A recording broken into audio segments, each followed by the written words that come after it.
Hello and welcome back to the Arsenal Therapy podcast. My name is Farhan, also known as Gunner since '96, and I'm here joined tonight with the man himself, Mr. James Payne. James, how are you feeling this evening? I am I'm doing okay. Yeah, I'm doing okay. Better than Friday. Yeah, I Better think than better than when we did the podcast against obviously Villarreal. yeah, Um because you speak for like I said most of in us there, don't you? yeah, I hope I do. I hope I do. Like I said, it Mm, would take a few days to dissect what happened on Thursday because, mm, it literally ended our season. But as quickly as that happened, we also hmm had another game to prepare for, which was this one against West Brom, and the um, the feeling is very much. I would use the word positive because we won the game, obviously. mm. But I see people describing this as too little, too late, and I have to agree. Although I really like watching the game, if you think about it in the grand scheme of things, too little, too late. Yeah, Um, the only two things we can get out of today are um, one, Willian scoring his first goal, and two, yep. relegating West Brom. And that's about it, really. And then we go on to the. This is going to be like the cycle for the next four games. There's not going to be anything really to play for. You forgot the 3 points as well. We did get 3 points from this game. I We know it did, doesn't we really did. mean anything in the grand scheme. Well, actually, I think it's a bit unfair. There is a possible chance of qualifying for the Europa League, whatever that means nowadays. It seems as if that is the new top four for Arsenal. We'll get into the Europa League. That's it, boys. Mission accomplished. But no, Mm. I echo what you said. I think today's victory felt a little bit different to the majority of the ones that we felt this season. It was nice to sit back and just enjoy a game of football, knowing that it didn't Yeah. really matter what the result was. Like I fully, didn't care whether Arsenal won or lost. Obviously, being an Arsenal fan, you always want your team to win. But when they scored that incredible goal in the second half, I didn't leap out of my seat and start screaming at the TV screen. I didn't put my hands in my head. I wasn't, distressed by any means. Simply sat there applauding the goal. It was a great goal, you know. Yep. But yeah, it was one of those games today where, you know, when you put everything into context, the game doesn't really mean much. But No. I think we were, as a fan base, we were all sort of looking forward to just watching. We didn't need to really rely and focus on the emotions that we were feeling during the game. It wasn't a case of being distressed every couple of minutes or and over analyzing anything. It was simply a case of enjoying a game of football that was being played by two sides, one of which who are Mm. now relegated, the other one having a poor season. Um, it was almost like watching a mid-table scrap. It didn't feel Mm. like that, but just like, I guess, the feelings during the game was as if I was watching an Everton playing, I don't know, a Brighton, and that Yeah. really tells a story of where we are as a club, and it's worrying. Of course, it's worrying to even mention utter those teams in the same breath as Arsenal. But here we are. We find ourselves in this position, and I don't know what's more scary: the fact that I've admitted it, or the fact that I'm so comfortable admitting it. But Mm. I'm sure we'll get into all of that We will do. during tonight's show. I was quite worried actually before coming to record the show. I was thinking, well, what on earth are we going to talk about? Because pretty much a meaningless game that had no real consequences to it, other than the fact that we could potentially finish in a Europa League spot, and also the fact Mm. that we are playing Chelsea on Wednesday, I believe, and then Chelsea also have a game on the weekend. They've got an FA Cup final to play, so um, the only real challenge, I think, is the right word, is Chelsea. So that is something worth looking forward to. And I don't really want to look at the league table just yet. I think I'll wait for that until the end of the show. But let's talk about, before we talk about the starting 11. Let's talk Mm. about going into this game. There are a couple of things worth talking about. Most notably, the protest or lack of, Lack as of. we discovered today, and Mm. also Arteta's fighting words. I don't know if you listened to his press conference a couple of days ago. The Mm. second part was released yesterday, but sorry, this morning, I should say. But there was some real fighting word. I think less than responding to his critics, he was responding to himself. It was almost like a reminder to himself of why he's at Arsenal. He mentioned the fact that when he was first given the job, I'm gonna try and pull up the quotes from his press conference because it was quite interesting to hear him say. I'm gonna say verbatim. That's the word. Mm. He basically said, when he was first given the job, it was great. He felt privileged and honored. But now that he's here, now that he's experienced everything, there is no other place for him to go. Arsenal Football Club. This is his place. Like he wouldn't. He's basically trying to emphasize that this is more than a job to him now. This is almost like part of the furniture to him. Yeah. It's more than his time at Man City. It's more than his time at Everton. This is like family almost to him. Mm. And that was it was well, we say this a lot about Arteta when he speaks. It was refreshing, and Mm. it was a good reminder to fans that here's a man who genuinely does want to do the best and is fighting really hard with himself almost at times, to do the right thing. And Absolutely. maybe some can argue that he's overdoing it a little bit. Maybe if he had kept it simple, like played Bukayo Saka left back, maybe, or even Cedric played Shaka in centre mid, things would have worked out a little bit better for him. But because he's so desperate to make things work, to get the results that he needs, almost risking it a bit too much. And when it doesn't pay off, then he's left there picking up the pieces. So I don't know if you heard the interview or not, I but didn't. if even if you didn't, what can you what did you take from Arteta's overall response following the Villarreal defeat? Because obviously, it's been a massive like last few Mm. days where the fan base have been in a frenzy about Arteta out, about it's time to go. I hate to quote that and after Claude's funeral, but that those words will live with us forever. Yeah, So they will do. yeah, tell me what you took, because everyone's everyone's Yeah. different. Everyone's gonna not react, but everyone's gonna interpret his behavior and his language differently. So how did you interpret his reaction following the defeat? I mean, I think it's very commendable. I think I use that word because one, normally you come out and you say, oh, like he was, as you said, he questioned himself in that defeat, and that's very hard to do when you kind of put all the blame on yourself. Mm, Not only mentally, physically, and I can only imagine what it was like going home that night and waking up the next morning yeah. and thinking, oh, what have I done? Like you, like also like you're a little bit like hungover. It's like, oh, what have I Yeah. done?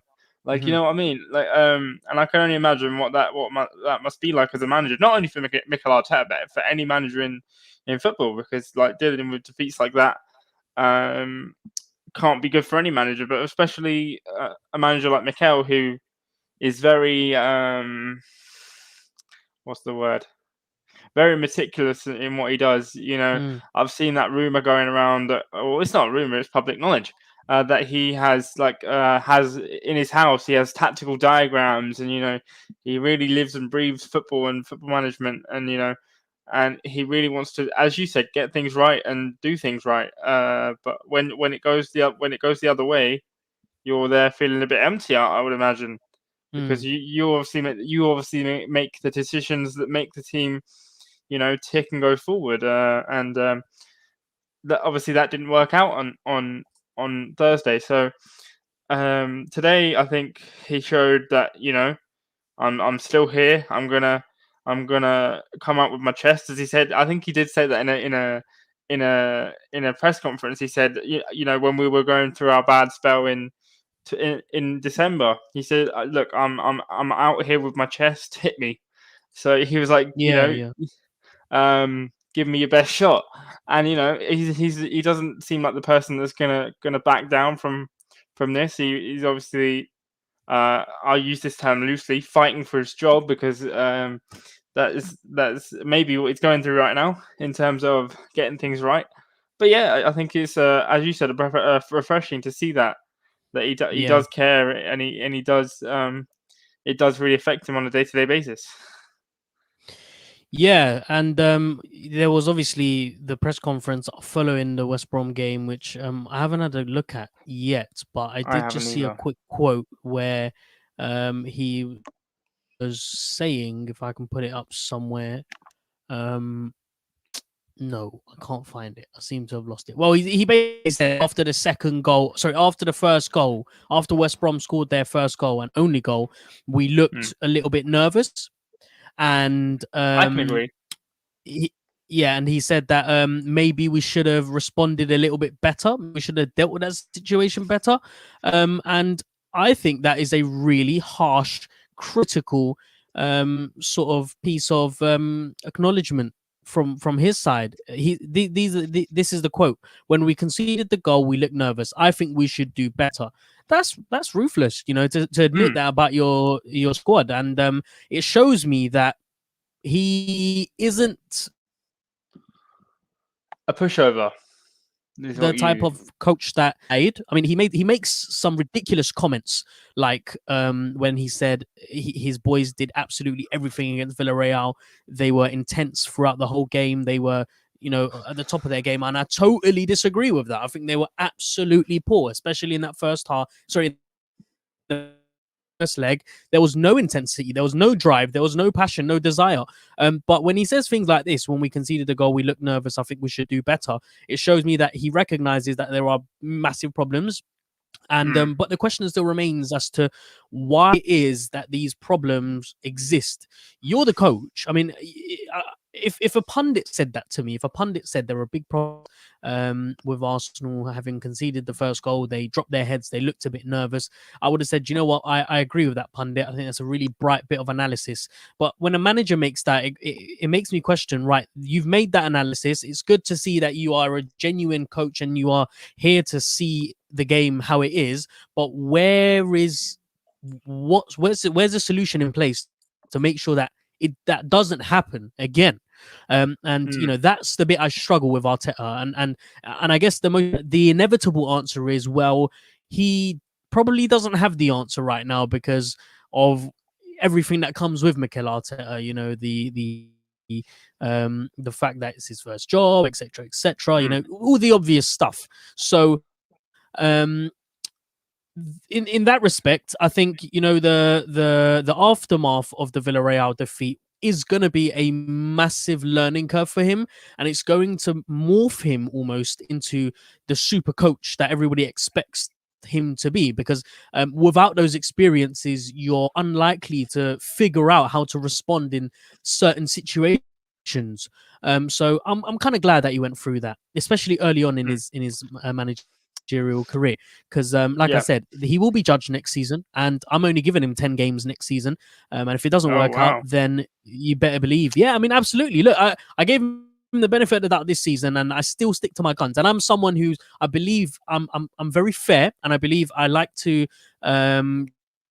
judge everything accordingly to the context, the situation. And because of the fact that this season was during coronavirus, no fans, no preseason friendlies, no real rest for the players, psychological damage, Arteta's first job, and Arteta's Yeah. full first season as well. And so I always expected, even regardless whether it was going to be COVID or no COVID, there was always going to be mistakes. There was always going to be a bumpy road, and I think most of the fans they accepted and they would accept that that was the stance, that was the general feeling that when someone as inexperienced as him, but someone as promising as him was going to come into the job, there was always going to be a period of I guess you could say fluctuation and instability. But I guess this is a little bit too far for some fans. For me personally, this isn't too far. This is exactly the way I would have expected it. To say we'll be sitting 10th and 11th, maybe that's a little bit. But considering the COVID situation, I get it, and I'm more than happy, like I said, to let him get through this season, to let him his wrongs, to straighten out all those creases, etc., fill in those cracks. But the moment we play our first game next season, you better believe he will be underneath a magnifying glass. So that's all I have to say about Strong words. the Villarreal response. Yeah, but you have to be, James, because at the end of the day, we're Arsenal Football Club. We can't be messing around for too long. This isn't a circus show. We've gotten used to this mediocrity. The fact that every season we're promised something and it's not quite delivered, and us fans being so forgiving. Okay, we can, next season we go again, etc. With Arsene Wenger, it was a constant. Then Unai Emery came, did a really good job in the first season, missed out on top four. Okay, we reached the Europa League finals. That's fine. We'll go again next season. But now it really is crunch time. And this is why I really respect and admire Arteta in the way that he speaks and the way that he thinks, because he openly said it himself. And I don't think many coaches, many managers would do this at a press conference, but he openly said it, that the gap is getting wider between us and the guys at the top, and it's crunch time now. If we are not ruthless, and these are the words that he said, if we're not making ruthless decisions now, then I don't know whether it's going to be possible for us to close that gap. And that's absolutely right. He's absolutely right to say that 5 years without Champions League football is too many years. It's 5 too many. I don't think even Liverpool had a drought that long. And you remember that period in time where they had Rodgers and they had someone before that. I forget. I think Dalglish was there as well for a period of time, and they're underachieving massively. A little bit like how Arsenal are going through right now. But I don't think that the run of Champions League seasons reached 5. I think it might have been 3, maybe 4, but 5. I mean, this is we're at a critical stage right now. So look, I hate to be that guy. I hate to be following a kind of model that Chelsea follow, where 18 months and then we recharge the batteries. But this is too big of a step right now for us to take with Arteta. If it's a situation that we're going to have to be performing like this for the next 2 or 3 years, that's something I can't sit with that.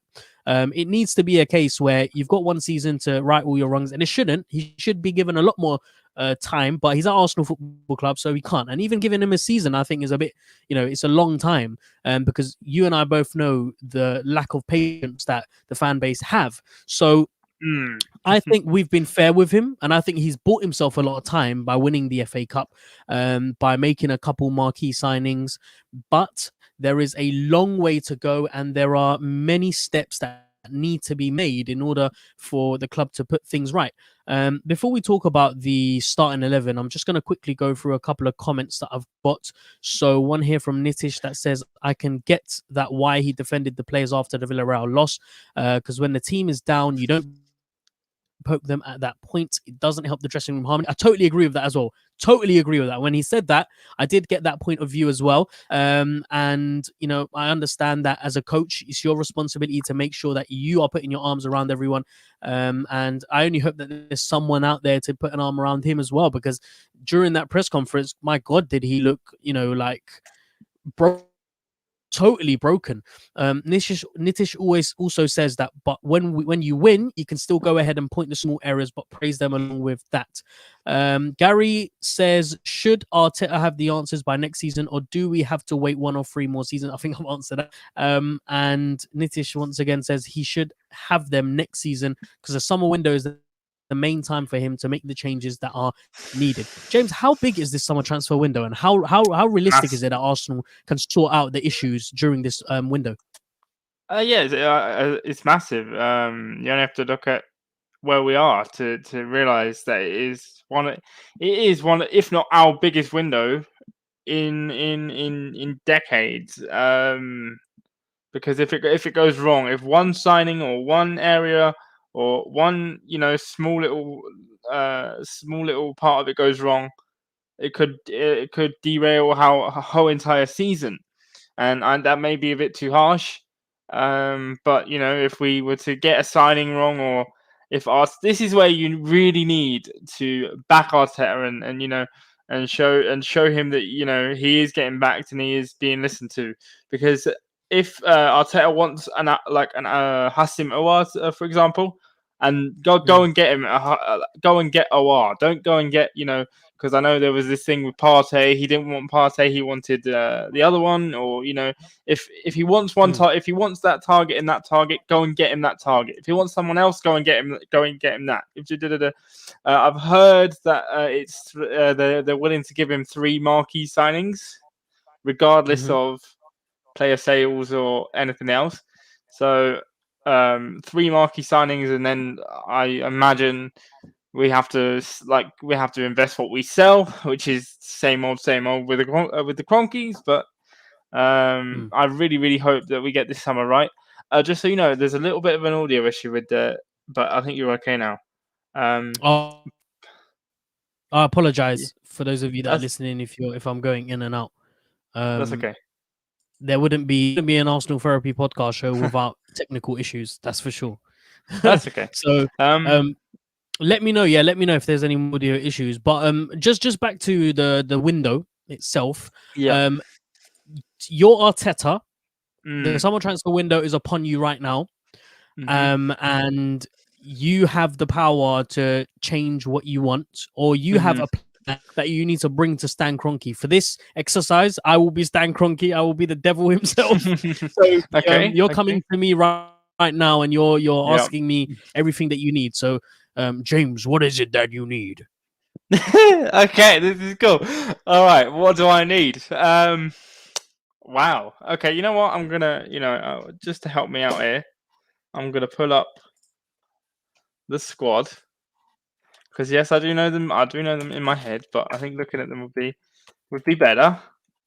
Um, so what do I need? I need, well, depending on who is rumored to be leaving, I need a new goalkeeper, Hmm. um, a new defender, a new left back, Hmm. possibly a new right back, and a new midfielder, and possibly a new right midfielder as well. But Centre mid? I'll centre mid, because I don't think I don't think Yes. Odegaard will be signed, Hmm. because to be honest, I don't think he's proved enough what he can do. Mm.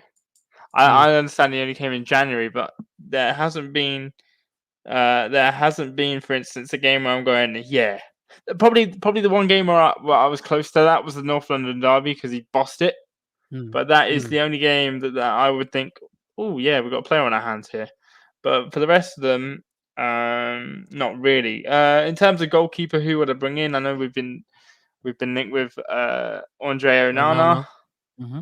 Hmm. Only Um, 7 mil as well. Wow, what a deal. yeah, I can probably tell you why that's because he's under a doping ban right now. Oh, Um, really? yeah, he's under.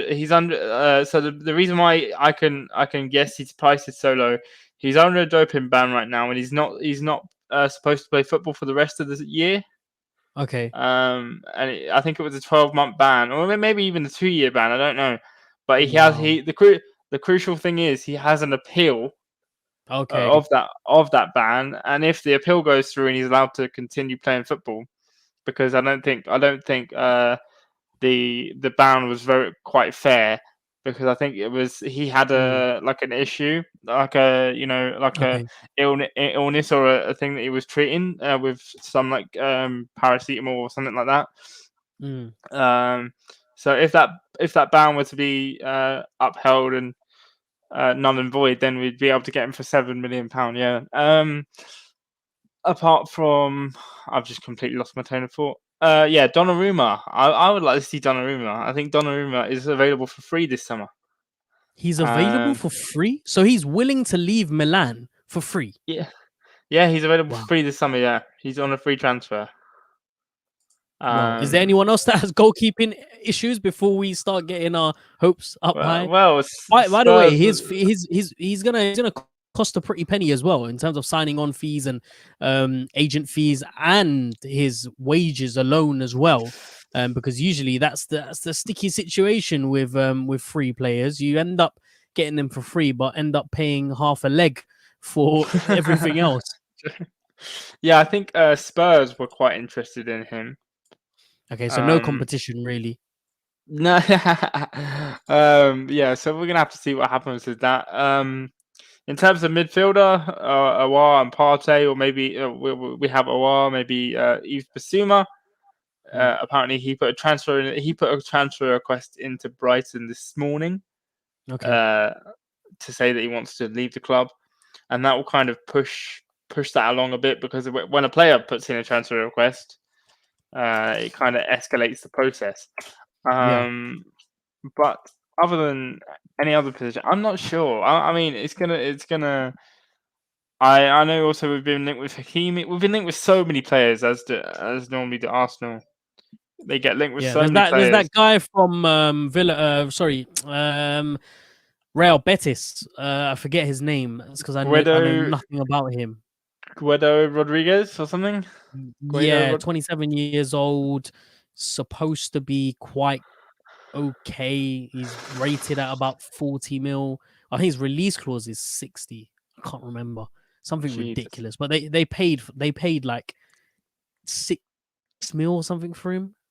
that's crazy. Anyways, we'll get into the nitty We'll gritty get. bits of We'll the get to this transfers in this summer and everything else. But in about a month's time. That's right. So we won't need to wait too long for that. But I can tell you something, James. I don't think I'm gonna be able to give you, if I'm being Stan Kroenke, I don't think I'll be able to give you a penny. But apparently, according to Arteta, this is a special transfer window where the Cronkies are saying that they are going to invest.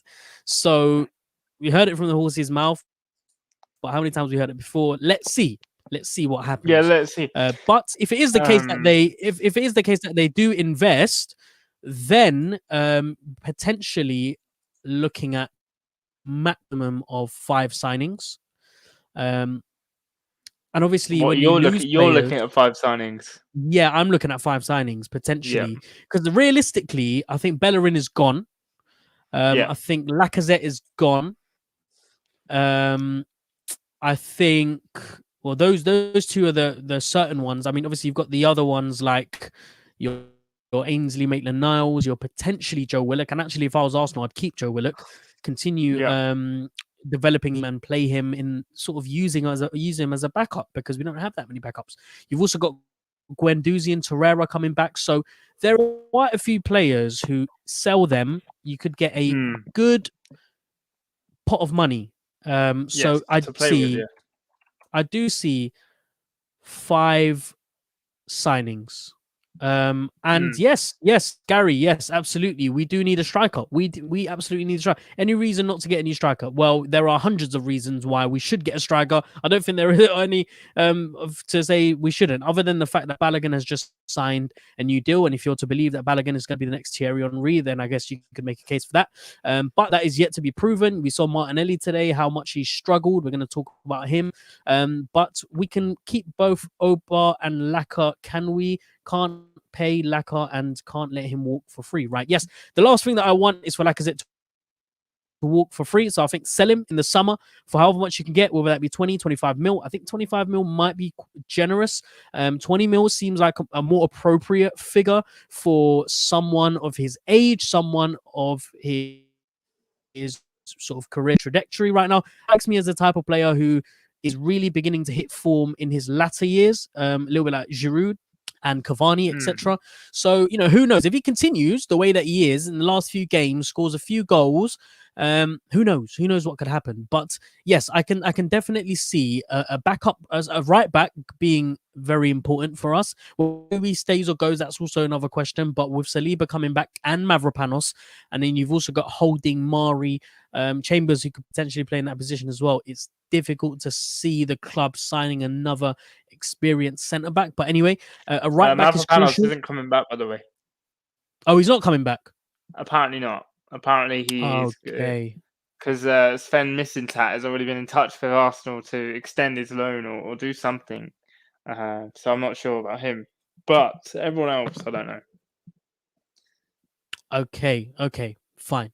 So we're yet to hear some legitimate news about Mavropanos, but rumor has it that he might be on his way out. So Gary, thank you for jumping the gun. You have stolen my limelight. Signings. We need a right mid. A right back, yes. A CDM, yes. A cam, maybe a backup cam, because I do want to see Smith Rowe play more often. Want him to be our first choice, and I think it's important for his development, and it's important to stretch him as much as possible. Backup left back, yes, I agree. A striker, definitely. A goalkeeper, maybe. Should Leno go? And yeah, so 5 signings. And look, 30 minutes into the last, yet to even mention, utter the words West Brom, I think. So let's talk about the game. Yeah. I will turn off my cam because it is disrupting my audio. So bye-bye. Great. So that's better. Let's talk about the game. Perfect. Let's talk about the game. So we had an interesting start in 11. Do you want to start? Do you want to give your thoughts about the starting 11? I can do indeed. So there were some interesting ones. Obviously, 6 changes made from Thursday against Villarreal. Some very interesting ones. Bukayo Saka back at left back. Yeah. Which kind of baffles me a little bit. And I'm by the way, let me just rewind a little bit. What you said about Arteta, I'm perfectly on board with. You said 10 games of next season. As I said to Scott the Red Cannon earlier, if I'm in the Arteta in camp at the minute, but if things were to go dreadfully wrong, I would have to reevaluate the situation. And right now, I think he deserves a little bit more time, especially this window, because we're being talked of investment and things like that. So I'm going to give him this window and see what he does. Back to the lineup though. So Bukayo Saka at left back was a little bit baffling, because you've literally just gone back after playing Saka at left back so many times, and you've gone with what we all wanted to see. You should have really done that against Villarreal. Mohamed El-Neni and Danny Ceballos in midfield. Who else was there that was? Oh, Martinelli up top, Emil Smith-Rowe. Yeah, Martinelli and Saka at left back were the key ones for me, and Willian. Yeah, some good performances in there, I have to say. Yeah, so there was for me as well a mixed bag, but there were some good surprises. Most notably, Martinelli playing up front. That was something the fan base was screaming for. So it was good to see that Arteta finally gave in. And I was surprised Partey in the middle, but I think he deserved a good rest. Saka left back for me was a massive surprise, because obviously, for the obvious reasons, moving backwards. That was one of the him, and also about what's going on with Cedric. Why is Cedric not being given? I can tell you that a look in. Yeah, go on, mate. He was in hospital on Thursday. Yes, I do remember reading something about that. Yeah, he had a stomach issue, and he was in full. Yes, he was in full training for this game, but maybe it wasn't worth the risk starting him. And I can see that, because obviously you don't want to detriment your health even more than what you have done in while you've been in hospital and things like that. and it's to put no disrespect to West Brom, even though they are relegated. It was only West Brom, and you're allowed to Exactly. Yeah. experiment with these kind of things. Um, Hmm. and we did that today, and it was a good game. Yeah. So yeah, I mean, for the reason that you've just pointed out, probably the only justification for having Saka at left back was because we were playing West Brom, so it didn't really matter whether it was Saka or Tierney. Holding and Mm. Gabriel for me was expected. Willian, I'm kind of over this whole Willian debacle. Like, I get it, and well, I don't really get it, but I've come to accept it, and I've come to accept what Willian brings to the table, and I'm quite happy with what he does bring to the table, because it just seems like everyone else around him will pick up the slack, and when we do have a set piece like a free kick or a corner, he will be the first person there to make sure that it is 10 out of 10. But yeah, so a strong starting 11. When you think about who we were playing against the West Brom side, who were practically on their way out, and it was all but confirmed at the end of the game, at the final whistle. Let's talk about the first half itself. I don't know about you, but I was sitting back on my sofa, my feet up, and very, very, like I said at the beginning of the podcast, very, very relaxed and comfortable, and almost preparing myself to watch what seemed like what could have been reviewed as a preseason friendly, because there was almost nothing to play for other than 3 points, and I'm obviously the fact that Arsenal could still finish in Europa. yeah. I'm glad you brought that up actually, because I'm glad you brought the words preseason friendly up, because it did feel a little bit like I was watching, sort of like an Emirates Cup game or something like that, which is really weird really weird to think of, because we're still in the Premier League season and we have 4 games to go, 3 now I believe. Yeah. And yeah, I think the first half I was just sat, eating my dinner, just chilling basically. And the sun was shining. It was like an evening. It was like a evening, and the sun was setting, and it was just like a chill kind of. There was nothing really to. There was nothing really to, jump about for. And I think Mm. the first goal came, and then, well, I don't want to skip too far ahead of myself. I think we started the game well, and Mm. passed it around. Kind of like the shackles were off. Yeah. And I thought there was less pressure Mm. on the boys to perform, because obviously we don't have Europa League football anymore, no finals to be in.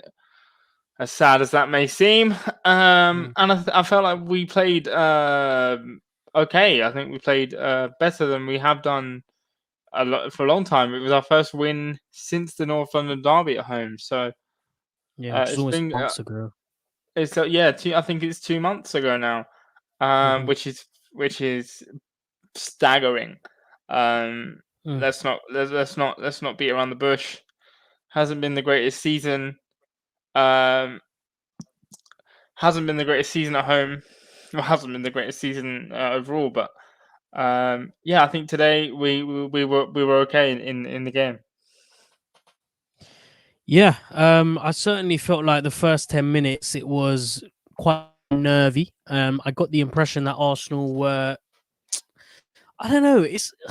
I don't know whether this is just a thing that happens in football quite regularly with teams, where confidence really does have a big part for like the team's momentum, the overall performance, and how brave one feels when they have the ball at their feet. But in the first 10 minutes, it felt like they were back against Villarreal, and backs to the ball, trying to defend, trying to keep the ball as well at the same time, trying to make sure that when they lost the ball, they are as organized as possible. Whereas the Arsenal with confidence is an Arsenal that when the opposition have the ball straight away, everyone goes for that ball, puts as much pressure on them as possible to try and win it back. But in the first 10 minutes, it was as if the moment they lost the ball, we have to regroup, we have to try and shape, make sure that we're not broken down so easily. So mm, that was frustrating for me. Almost actually the first 5-ish minutes, but the first after that, maybe it started to open up a little bit. You could see um the little holes starting to appear in West Brom's defense, and you could sort of tell what kind of direction Arsenal were going to go for. It was the left hand side that was penetrated the most, especially with Saka playing mm. left back as well. I think he did an absolutely incredible job there tonight, and I was He quite did. disappointed when they pulled him out. When I forgot who came on for him. It was Tierney, wasn't it? Tierney Tierney, yeah. came on for Emil Smith Rowe, and then Saka went to replace Tierney, and Saka went to replace Emil Smith Rowe, and then Tierney came back in his original place. So and you could tell the sort of he became isolated out of the game after he changed position. So I think we got the best out of him really at that left back position in that game. But after that 10 minutes, the game I think started to open up a little bit. I don't know if you can remember Pereira's shot. I think it was their first attempt. It was almost a replica of what Pepe did eventually when he Mm. scored the goal, but it was a wicked shot with his left foot. I think bent it, almost went in, and I think he did force a save out of Leno, but it was going wide anyway. So they did have a good few attempts on target in that first 20-25 minutes. And for me, sitting there watching there, the only thing that I could sort of think about was, why is it so difficult to generate attempts on goal when West Brom are doing it with almost what seemed like their eyes closed? I couldn't for the life of me understand why it was. That when we lost the ball, it was immediately retreat, sit back, allow the opposition to get into a good position, and they were taking a lot of risks. They were shooting out from 40 yards, 30 yards, sorry, and all that kind of stuff. But Arsenal, on the other hand, when they got the ball, it was a case of, right, we're going to try and pass it around, but I'm going to pass it to you. You're going to pass it back to me. And then I'm going to try and overlap it. I'm going to try and play a diagonal ball. Oh, no, I'm not going to do that because I'm scared I'm not going to find Pepe on that side. Right, I'm going to pass it back now. Okay, let's regroup. Okay. It was a constant. It was almost, that was the method. And the method to the madness was that they were doing the same thing over and over again, trying to find a different outcome.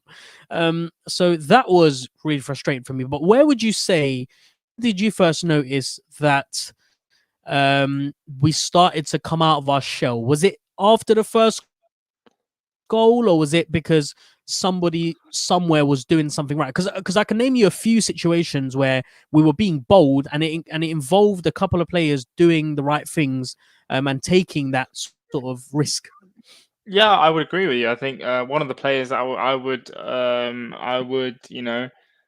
put in that category, Danny Ceballos, I thought was really Yeah. good today. Really that orchestrator in midfield, that midfield general, as you may like to say, was just running Mm. things in that midfield and making sure things go smoothly. And maybe another one to add to that list would be Emil Smith Rowe, and obviously he got the goal, Mm. first goal, his first Premier League goal. So well done to you, Emil, for that. Yeah. What a goal it was! What a delivery by the HLM boys, Saka and ESR, Yeah.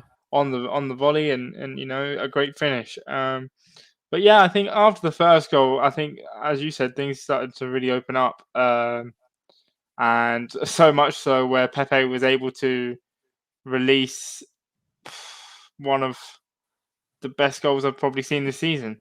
Uh, Mm. from that far out, and It to was a be great able goal. to bend it and curl it.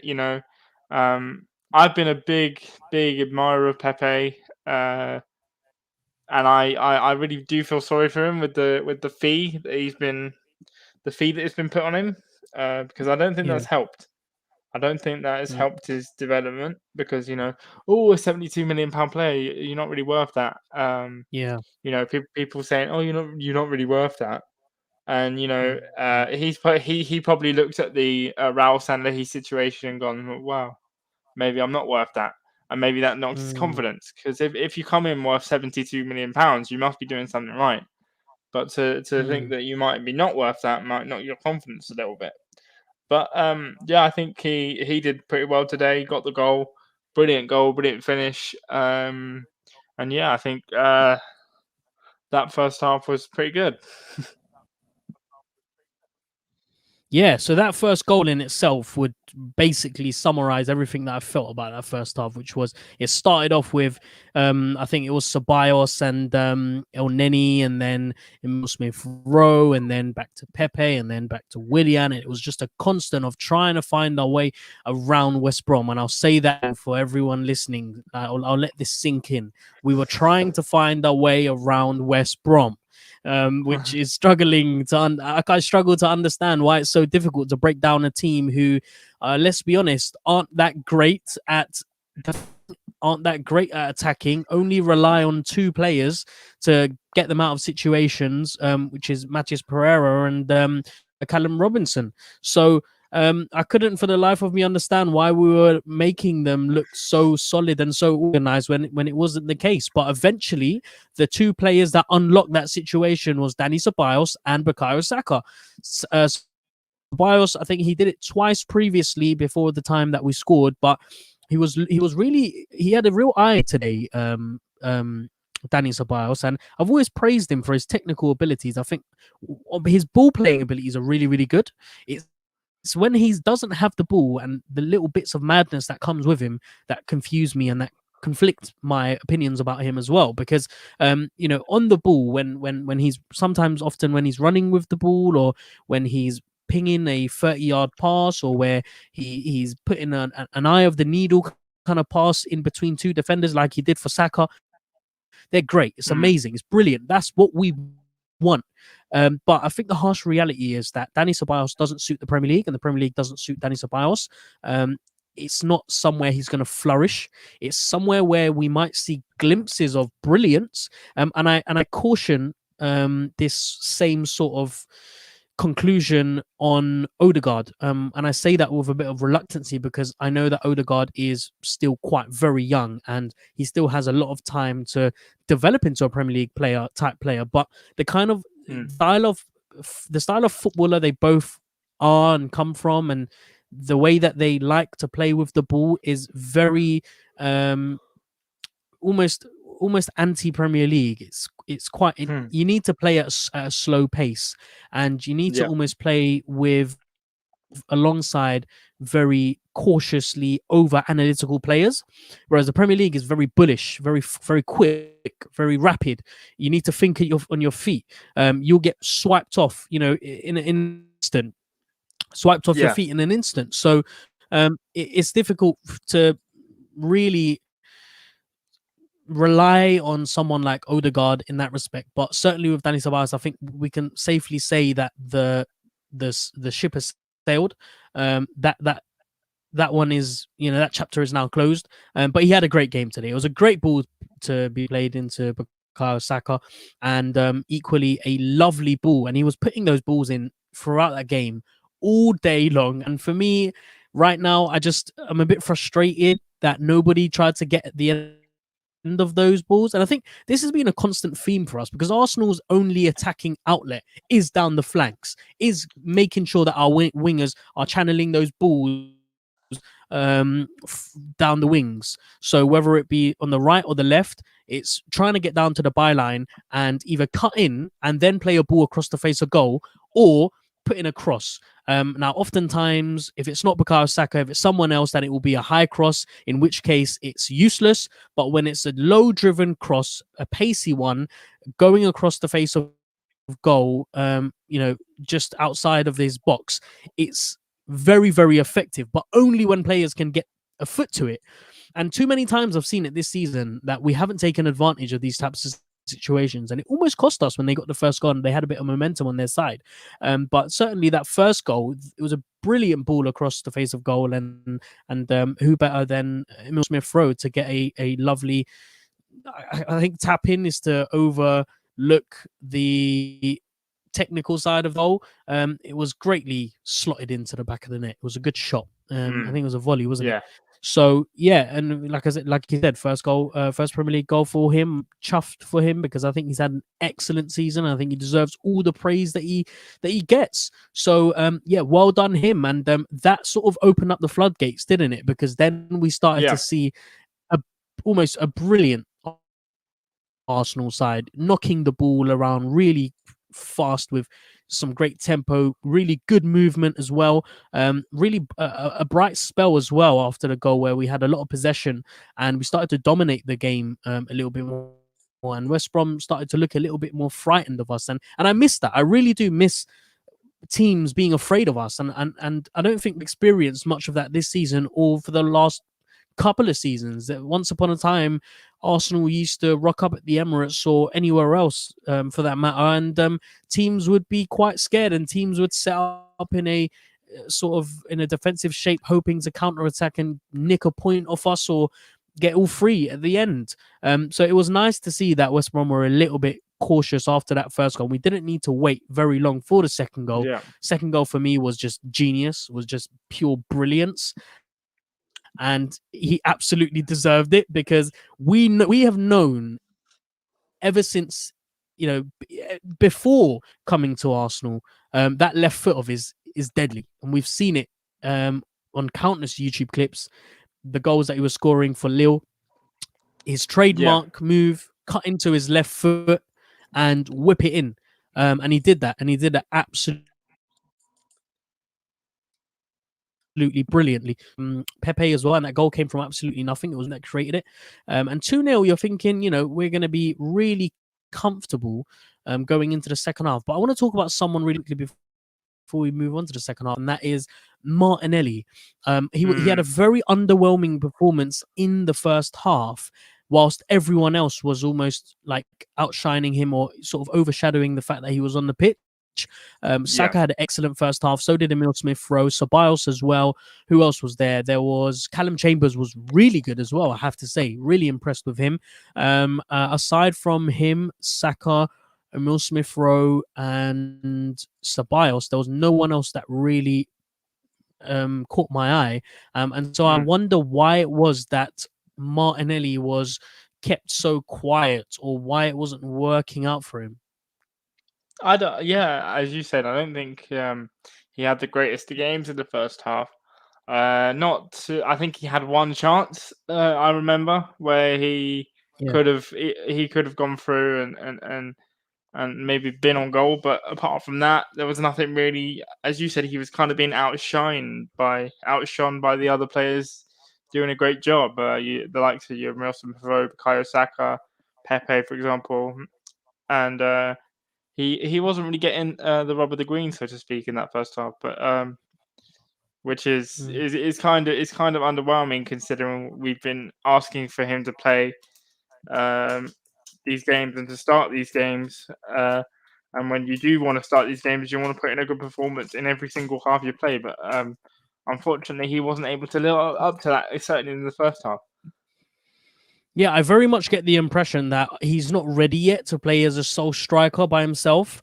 I think, and look, I've mentioned this time and time again, that he is still very, very young. And there was a moment in the first half that really put everything into perspective for me.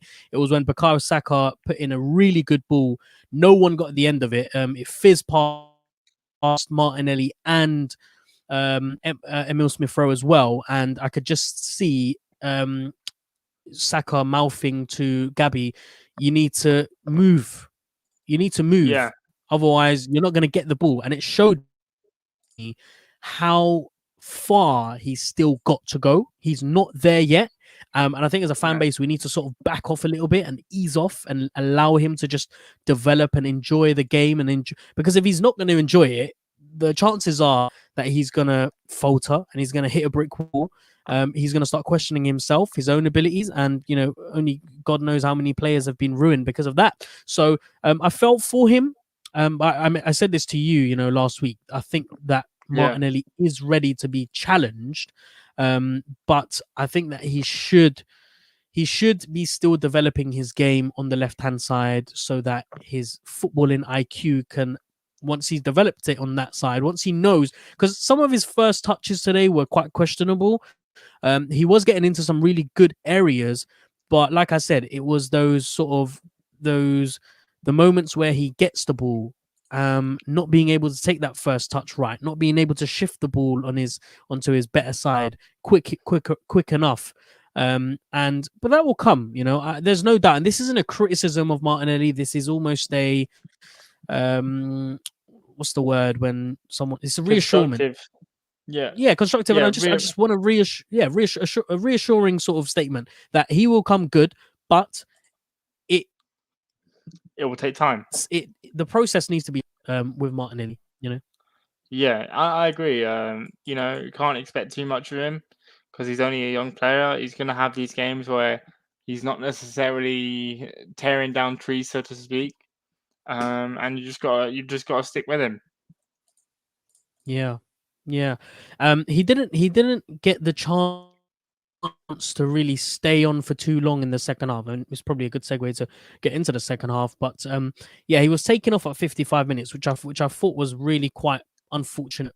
I understand why he was taken off so early because he wasn't having a great game, and you don't really want him to pry on that performance too much. It's better to sort of get him off early and to allow him to just reflect on the game that he was having and maybe think about what he could do better. But certainly that second half for me was a little bit different to the first one in the sense that we weren't as ruthless and clinical. Yeah, we And seem to have lost a little bit it's of us. yeah, it's a shame really Yeah, because I thought that I said this right at the end of the game. My initial thoughts and feelings about the game is that it was a professional competitive experience. It was a game that Arsenal earned the 3 points, but the flip side of the coin is that we were playing West Brom and we were coming back after being knocked out of the Europa League in a semi-final round. And especially after those fighting words from Arteta, who said that we need to be more ruthless. I was hoping for that to be the kick up the backside for the players as well. This is my job is on the line now. I really do need to start playing. If I'm not playing for the club, for the fans, for anybody else, I need to be playing for myself now because it's crunch time. yeah. And I guess that second half performance just didn't really reflect that. What do you think went wrong? I just think it's a matter of taking the handbrake off. I think we take the handbrake off too much. Yeah, we can have one. We can have one blinder of a first half, but that's all well and good. Only if you can carry it into the second half and keep the pressure on. So many times this season, we've had a good first half and then we've just gone, yeah, let's just sit back now and let's not keep the pressure on and keep pushing and keep as Arteta used the word ruthless. Let's not be ruthless. Let's just sit back and see if we can win this game the easy way. And I hate to break it to you, Arsenal, but there's no easy game in the Premier League. Even if Mm, you're, you know, every game has the ability to be a hard one, depending on results and things like that. But yeah, I think we did lose a little bit of our spark in the second half, mm, which led to which the lapse of concentration led to their goal. One of probably the stupidest yeah, goals that we could have conceded. We just let him run. Literally just let him run. It was like, oh yeah, yeah, we're gonna let them score. They're going down anyway, lads. Come on, let's just give them a little bit of hope. And that's not the yeah. ruthlessness that Arteta was talking about, and I'm sure he was very upset with that goal. Um, because believe it or not, Yeah, it was. yeah, Sorry, I was gonna say it was just very like the word has literally escaped my mind. It was yeah, the word is gone. It I don't know how to finish off that sentence now. Complacency. That's what it was. It was yes, complacency. yes, Second half, they knew they were 2-0 up. And this is our Achilles heels. This is our biggest kryptonite. The fact that we can just turn off whenever we want because we're 2-0 up, because we know that we are playing a side who are on the verge of being relegated, we can just switch off. And unless that ruthlessness, unless that mentality, that culture, that mindset, unless that is changed, nothing is going to change at Arsenal. And I guess that's one of the biggest drawbacks to this game, as well as it being a good performance, a solid performance, a really good result. It showed me how far Arsenal are from being that club that we can be proud of, and a club where we can look forward to watching. Because I tell you what, if I'm a 45-year-old suffering from something like diabetes or some sort of heart problem, I'm not going to be looking forward to watching Arsenal every weekend. That's for sure. So that's one of the biggest takeaways from this game is that we know that we're not the finished article and nowhere near it. yeah. And that second half showed it, and especially that goal that they scored in the second half. I mean, it was a brilliant goal, and Mati Pereira, he was all over us, in that sort of first half and second half. Whenever they got the opportunities, he was at the center of it. Mm. And so when he picks up the ball, he's in the middle. There's Gabriel playing side by side with him. He shows him down the complete wrong way, and it's a great finish. Low It is, fizzing yeah. shot, and it beats Leno. But yeah, complacency, and like I said, next season stuff like this can't be happening. But it's scary for me. It's worrying because I don't know whether has enough time to shift this type of mindset, to develop a ruthless mentality. And I think for that to happen, you need two things, and you need it to happen at the same time. You need the culture of the club to change. You need people to understand what they're expected to do, and you need to shift out the players with the old mindset and to bring in fresh ones. And Mm. I don't know whether you could do that simultaneously, because the only way that I see a successful transition of mental ability and sort of expectations to happen is if you do it at the same time. You can't promote something and have the old regime there, because the old regime, as hard as you try to push your ideas, are always going to have stuff from the previous regime in their heads, if that makes sense. It's Mm. almost like cancer, you get rid of it and then it creeps back after a while. And you can never sort of guarantee that it's absolutely categorically 100% gone forever. And so there's a big problem. There is a big mentality problem at the club. There is, because after that goal, they could have scored a second one as well. I don't know if you remember, but it was Furlong's header. It was a great crossing. Furlong leaped above everybody else, headed the ball. It went wide, but it was a very good contact. And they grew back into the game. They got back a little bit of momentum, and they felt the belief again that they could nick something. I mean, if there's any stadium in the Premier League where you go to and you believe you can do something, this season is probably the Emirates and Anfield. But overall, it's just generally just Arsenal. You can go to Arsenal and you can get a result because that's how soft we were. That's how soft we are.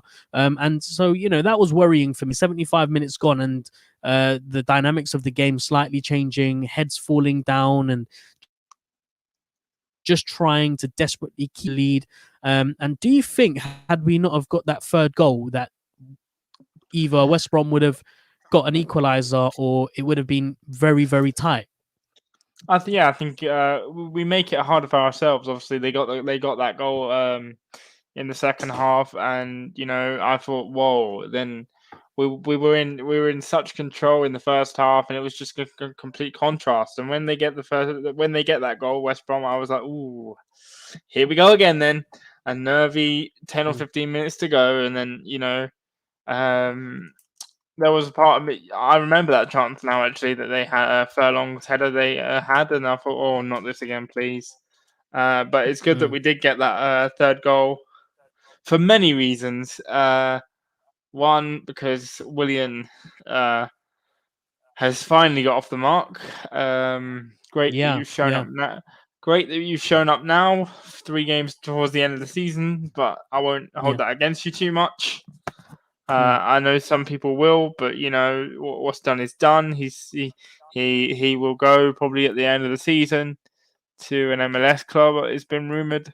So I'm glad that you did get a goal, and it was straight out of Stamford Bridge, because he used to do that at Chelsea quite a lot, and he pulled that one out tonight. And hopefully, if he plays any part of the last 3 games, he continue it. But it was good to get the win and good to get the 3 points.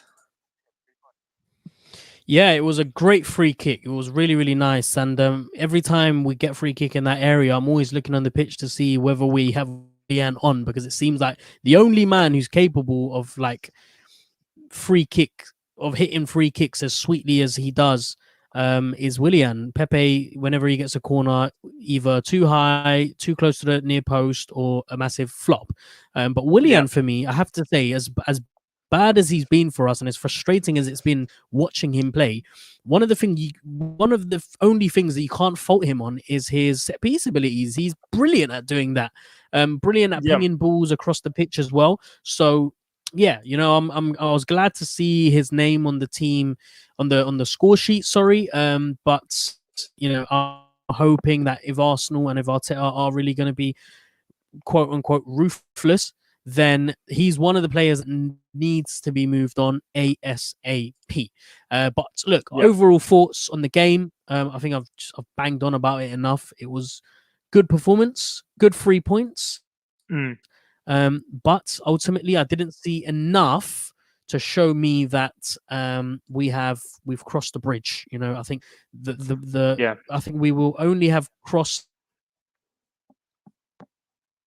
the bridge when and talking about bridges, I think it's a good segue, good leeway to talk about the upcoming game against Chelsea, because as it stands for the meantime, Arsenal, if they finish 7th, then they qualify for the Europa League. We currently have 52 points. Tottenham have 56. Is it the Europa League or is Everton it the Conference have a League? game in hand. Ooh, damn! I forgot about that. So it will be the Conference know, League we qualify for 7th. God protect us. God protect us if it is the case that we qualify for the Conference League, because I would hate for Arsenal to be involved in a competition like that. Absolutely. Is it 7th? It's 7th for the Conference League, yeah. Because it works. If 5th place gets you Europa League, and then there's 2 other spots for the Europa League, which is the League Cup winner and the FA Cup winner. Now, the League Cup winners were Man City, which means 6th place takes it. The FA Cup winners, whether it be Leicester or Chelsea, are both 4th and 3rd.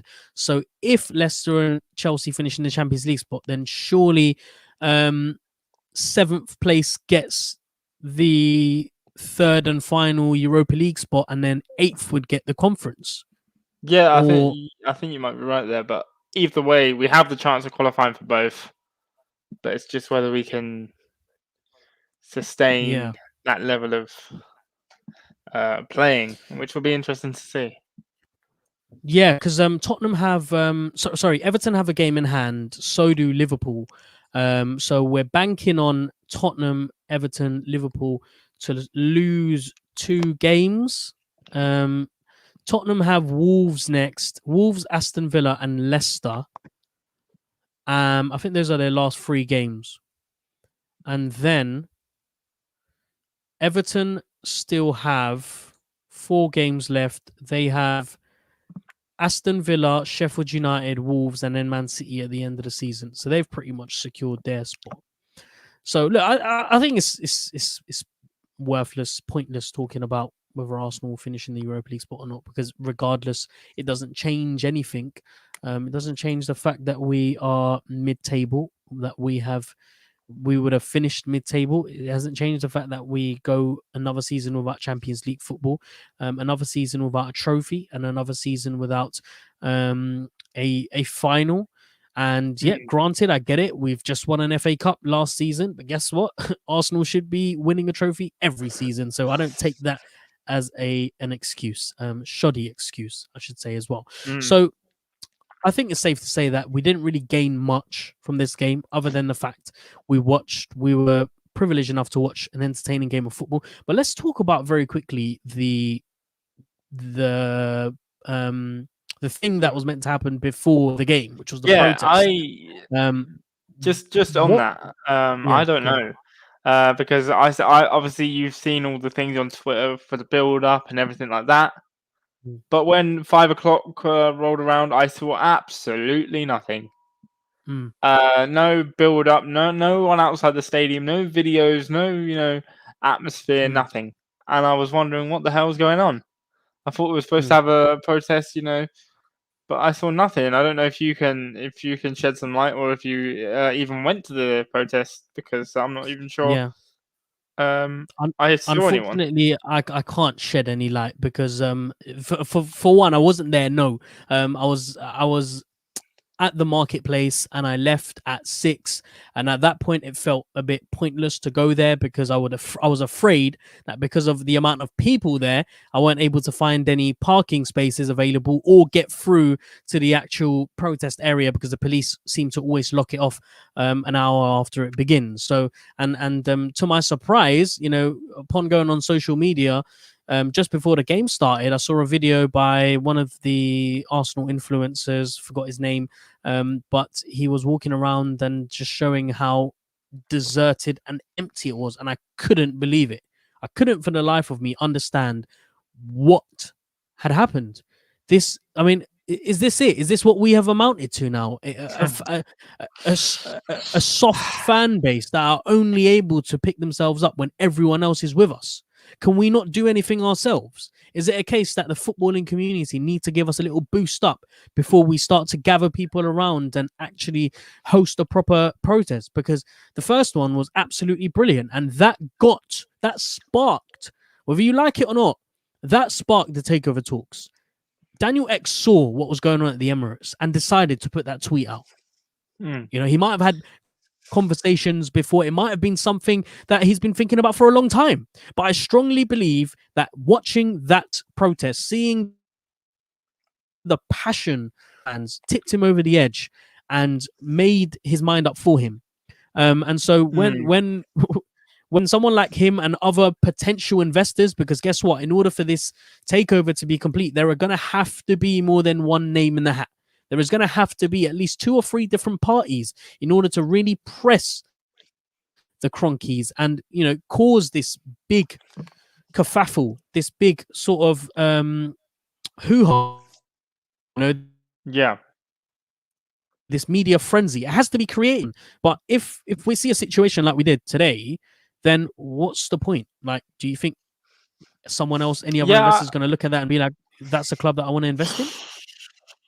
Yeah, it's getting to the point now. As much as I would love Daniel X, so don't get me wrong, this is not me saying in any way I want the Cronkies to remain. This is, I've not seen any other activity from any other investors apart from Daniel X, and it makes me believe that he's going to be the only one in the picture. Which, in case that one falls through for any reason, who do we have to fall on? Today just showed. I was really, really surprised. I was like, I said to people around me, "Oh, we're supposed to have a protest at the Emirates," and I was all excited. I went on YouTube looking for streams and things like that. Yeah. Nothing, absolutely nothing. And I was like, "Well, that was a bit of a waste of time." And I wasn't even at the protest, because it seems like, as you said, it only applies. We only apply pressure when other people do, and I don't like to use this example because it didn't really go the way that it was supposed to. But look at Manchester United, for example. Mm. They were able to cultivate something at least, be it Yeah. not all fun and games and not all peaceful, but they Yeah. were able to do something on their own and get something going. But we just didn't seem to get something going, and I don't know what is going to happen now in regards to takeover and everything else. Is Daniel? Yeah. Yeah, I Sorry, really yeah, I don't was know. just gonna say I can make some sort of an excuse for why fans didn't attend, because maybe it was the fact that it was 5:30 in the afternoon and it was a Sunday and we were playing a game at 7, so the timings were a little bit odd, because by the time you get to the Emirates, you're protesting for an hour to watch the game, which gives you half an hour, which means that fans like me who travel an hour, takes up to an hour to get to the Emirates, it makes it quite difficult. You have to sort of teeter with the decision of whether you watch the game or whether you go out protesting and then you're coming back and you miss the game. So that for me is the only excuse I can think of. But other than that, I mean, I didn't expect it to be that isolated. When I saw the video footage, I was just thinking, why is there only like 5 or 6 people? And those were probably fans from the local area. You know, I mean, where were we, guys? You Yeah, know, what's I going don't know. on? I really don't know. Look, I'm with you. I have no clue. Because I believe this is it. I think I don't think anything will. No momentum was gained from today. Therefore, momentum is dead. Therefore, there will be no point. Like human beings will naturally, human beings like to clutch onto things that have some sort of a momentum to. So because it's dead now, the next protest that comes up that somebody organizes, the fans will ask themselves, "What's the point? We went to the first one; it was great. The second one was crap. What's the point of going to the third one if no one's going to show up?" Hmm. You know, look, I don't even know. I don't even know what is happening with, you know, we got. I'm hearing that a bid's going to go in 1.8 billion. That's going to automatically get rejected. Understandable, but are they going to press on, Yes. and are they gonna press on, and are they gonna, you know, put the pressure on? But you know, today didn't seem like we were going to, and we're gonna have to wait and see, because maybe they're planning a big protest for Brighton when people are actually allowed in the stadium. And but even then, being Mm. allowed in the stadium, you're paying for your tickets and you're giving them money. So what is the point? Well, yeah, this is Um, the thing. I'm really quite interested to know how many fans will actually attend, because the real protest will be to see as many empty seats as possible. That will be the ultimate protest, you know, to leave as many empty seats and to keep the stadium as quiet as possible will send out a clear message, not only to the boys on the pitch, not only to the manager and the coaching staff, but to the guys in the box office. Your Vinays and your Edus will be there witnessing it firsthand. And I hope yeah, that that experience will be enough for them to say, right, something has to be done.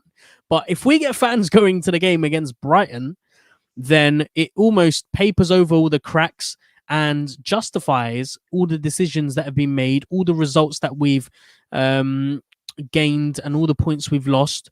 And almost it's like a like a clean slate. It's like almost a sign of forgiveness.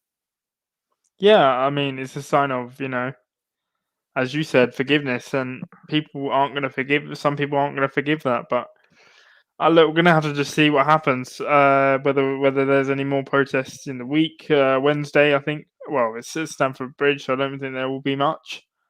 Mm, Um, but we're just going to have to wait and see. But I'm not sure.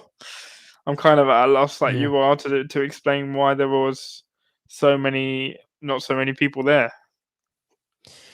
Yeah. Okay. I think we're gonna leave it there, because I think we've had a very, very productive chat, and it's been a joy. I think this podcast this episode has been quite a pleasant one, despite Yeah, all of the controversies and all of the problems surrounding the club. I really enjoyed it.